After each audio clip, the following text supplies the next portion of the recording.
Hello everyone, and welcome to my General Hospital official channel. I hope everyone is having a wonderful day.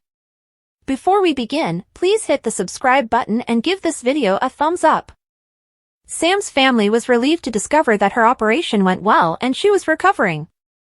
Dante had just told Sunny that he wants to continue his life with Sam as soon as possible, and he now had the opportunity. Dante is there when Sam wakes up, surprising her with an engagement ring and a proposal. Will she say yes? Meanwhile, Lucky appears at GH when Lulu is undergoing surgery and asks Laura if she wants to know where he has been. Will Lucky tell his mother good news when he and Laura sit down for a heart-to-heart? Perhaps Lucky has opted to stay in Port Charles and found work. That would be unusual for Laura's prodigal son. After Cody and Drew's bar brawl, Nina goes to the Quartermain estate to warn Willow that both of their secrets have been revealed. Cody discovered Nina's affair with Drew and Willow's kisses with Drew and revealed the information to the entire bar. Meanwhile, Ned believes he has gained the upper hand against Drew and informs Tracy. Tracy believes all they need to do is figure out how to exploit it to their advantage. Is Ned the one to startle his cousin when Michael receives a major surprise? Willow might have a lot to explain. While Cody vents his sadness on everybody around him, Holly vents it on her mother and unleashes her rage. Sasha tells Holly that she wishes she was dead. She does not even want to have a mother. Holly insists that Sasha needs her more than she understands, and she promises to be there for her daughter. Is she making Sasha an offer she can't refuse? Will Sasha go back to her old ways and join her mother in a con? Danger lurks ahead thanks to Sidwell, and Holly is about to walk right into it. Laura was astounded to find Heather and Steven Weber near the hospital elevators. Heather enthusiastically declared that she was a free woman. Laura was perplexed because the last she heard, Heather did not want to be freed. Heather informed Laura that she had changed her mind and had a fantastic lawyer who got her off. Alexis stated that Rick was the culprit, but Heather also complimented Alexis for being her soulmate. The good news is that I regained my independence. And my family. Heather stated, I just can't believe my good fortune, Laura. Elizabeth asked Steven whether he was sure he wanted to take Heather to Sedona. If I don't take on Heather, who will? And maybe Mom and I can work out a few things between us, Steven reflected. Steven reasoned that Heather needed to be away from those she had injured. Dante soon emerged and was surprised to see Steven there. He doubted Steven would ever get Heather on the plane. Steven was confident Heather would agree, and that he could assist her in leading a fruitful life outside of Port Charles. By the elevators, Heather told Laura and Alexis that she would not disturb them because she was moving to Arizona with her son. I hope you're not too upset by this, Laura, but I am leaving Port Charles for good, Heather told me. Alexis and Laura didn't appear upset at all. Laura informed Heather that she believed going to Sedona was the best thing Heather could do for her victims. Alexis joined in and offered support as well. Laura soon called Kevin and informed him that Heather had been discharged and wanted to see Ace one final time. Laura would need Kevin to supervise the visit because she had to stay at the hospital while waiting for word on Lulu. Heather was relieved to hear that Kevin had agreed to her visit. Steven and Heather arrived at Laura's apartment, and Heather was ecstatic to meet her grandson. Steven complimented Kevin for giving Heather time with Ace, but Kevin said it wasn't completely selfless. Laura and I don't want Heather to think that she has any unfinished business here, Kevin told me. Heather said goodbye to Ace with a hug and a promise to return. Back at the hospital, Alexis expressed relief that Heather was leaving town, but Laura was concerned that she had allowed Heather to see Ace. Sunny also came to meet Dante and inquired about Sam's surgical progress. Dante expected to receive news soon. Dante stated that he was eager to resume his life with Sam but feared that he had given Rocco false hope for his mother. Elizabeth arrived a few minutes later to inform the waiting family that Sam's surgery had been completed successfully. Anna barged into Brennan's office, desperate to speak. She was determined to find Valentine so that Charlotte would know Lulu was receiving a liver transplant. Brennan stated that the WSB knew nothing about Valentine and Charlotte's whereabouts, but Anna didn't believe him. Anna admitted that she was aware Valentine was working with Pikeman and was confident the WSB knew where he was. Brennan noted that Valentine would still be in town if she hadn't informed Jason that Valentine was running pikemen. Brennan also struggled to accept it was about the young girl that you shot in the dark. In tears, Anna cried, saying she would never be free of her guilt. I didn't want her to be without her father, so I let him leave. It was my mistake, Anna said. Brennan continued to say he had no idea where Valentine was before questioning if Lulu's family was aware that Charlotte's disappearance was Anna's responsibility. Anna stated that they did not, but she wanted to correct the situation because she was accountable. Anna promised to find Charlotte and Valentine without Brennan. Sonny and Holly met in his office once more. Holly was shocked to see Jason there, but she was eager to complete the transaction that had been discussed earlier. Jason wanted to check that the diamonds belonged to Sidwell. Holly attempted to sidestep the topic as Sonny informed her that they might not have a deal at all. Sonny returned Holly's diamond and informed her that Sidwell was traveling to Port Charles. Holly was still willing to strike a deal, so Sonny listened. Holly claimed to have the situation under control in Africa, but Jason pointed out that the WSB had saved them all. Sonny did not want to hear the argument. He only wanted to sell the jewels before Sidwell arrived in town. Knowing the WSB was involved, Sonny stated that a 30% cut was insufficient. He needed 35%, and the diamonds would remain in his control until they were sold. Holly still took one diamond with her before leaving. Sonny handed Jason the bag of gems to keep secure.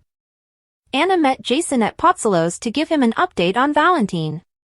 She claimed she should have listened to Jason and not allowed her love for Valentine influence her decision. Anna was determined to find Charlotte, and Jason offered to help. Jason then summoned Spinelli, who was shocked to see the police commissioner. Anna indicated that she required the Jackal's help in finding Valentine and Charlotte.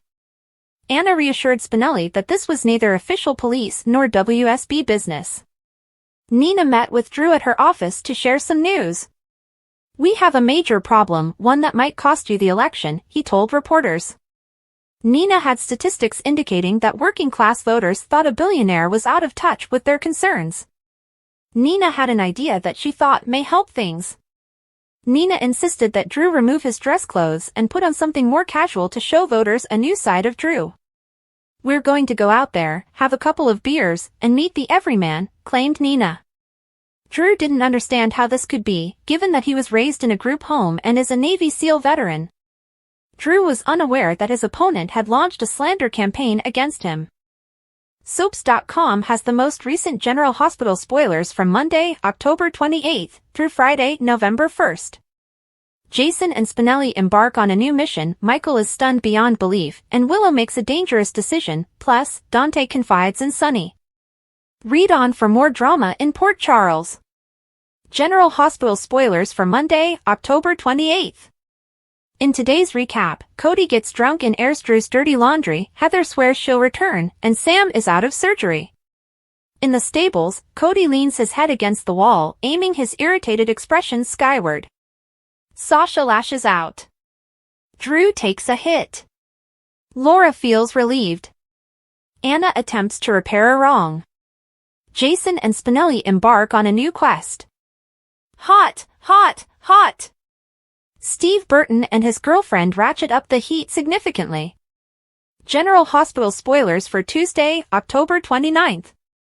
Holly submits an offer. Nina advises Willow. Ned gains the upper hand. Lucky opens up to Laura. Michael is shocked. Michael's role has been recast on the ABC serial. General Hospital spoilers for Wednesday, October 30th. Dante and Rocco exchange heartfelt words. Sasha makes a slip of the tongue. Alexis is alarmed. Cody confides in Maxie. With a new soap on the way, check out our photo gallery of who's related to who on Beyond the Gates. Drew provides confidence. View photographs of Kelly Monaco's hottest red carpet looks. General Hospital spoilers for Thursday, October 31st. Tracy and Ned plan their next step. Michael strategizes. GH Halloween ABC EC ABC 2. In our spooktacular Halloween photo collection, you can see the General Hospital stars dressed up for trick-or-treating. Willow takes a fateful decision. Chase extends congratulations. Cody strikes a bargain. General Hospital spoilers for Friday, November 1st. Robert struggles with his past. Rocco feels guilty. Dante opens out to Sunny. Maxie and Spinelli face a parenting issue. Christina and Molly argue. General Hospital watchers will see Michael in a fresh look for one episode this week. In fact, Robert Adamson, who previously appeared on The Young and the Restless, will replace Chad Duell due to a casting change. Soap Opera Digest has heard that the interim recast is the result of a schedule dispute. Fans last saw the former CBS soap fave in Port Charles in 2022, when Adamson replaced Duell twice for 8 episodes. Nina had already sued Michael and Willow for vitiation rights in relation to Wiley. While a judge sided with the couple and refused Nina any visits with Wiley, Carly discovered Nina was Willow's mother and kept the DNA results private. Then, a few months later, Adamson returned at a time when Willow was taking a break from her work at the hospital and had nightmares about Nellie returning and killing her and Michael so she could abduct Wiley and take him away from them for good. Since his last ABC soap role, Adamson has acted in 2 films, as Patrick in The Final Rose and Fletcher in One Night Stand Murder, as well as Oliver in The Short Midnight Ruin. When Holly meets Sunny at Pozzolo's, she is surprised to see Jason there. She assumed their bargain would be between the two of them. Sunny claims Jason's involvement is a deal-breaker because she wasn't completely honest about the jewels before. When he says that Sidwell is on his way to Port Charles, Holly readily agrees to the new arrangement. Sunny requests a 5% increase in his cut and wants to keep the jewels. Holly accepts, but reserves 1 diamond for herself since trust is a two-way street. After she leaves, Sunny gives Jason the bag of jewels and heads to the hospital. From behind his desk, Sunny forcefully points at Holly, who is sitting across from him. In the stables, Sasha hesitantly tells Cody that they will never be together. "Your Uncle Robert is my father." Cody refuses to believe it, claiming Holly is a con artist. Sasha presents him the DNA test results. "It is true, Cody. We are first cousins." Cody's eyes tear up as he struggles to accept their new reality. Aside from the exam, he knows it's true because he's spent his entire life pursuing things he couldn't have. Of course, when he finally discovers the best thing in his life, he cannot keep it. Sasha claims they can still be friends. "I don't want to be friends," he exclaims. He has no idea where his life is heading because, for the past few months, he believed she was his future. He storms out. Laura secretly phones Kevin at the hospital and informs him that Heather wishes to meet Ace before leaving for Arizona. Laura can't be there, so she asks him to supervise the visit. Steve drives her to the townhouse, where Heather talks to Ace while he plays with a toy airplane. Steve thanked Kevin for allowing Heather to see the boy. Kevin states that he and Laura do not want Heather to feel like she has unfinished business there. Heather says a sad goodbye to her grandchild and murmurs, "I'll be back." Anna arrives to Pozzolo's and asks Jason to assist her in finding Charlotte.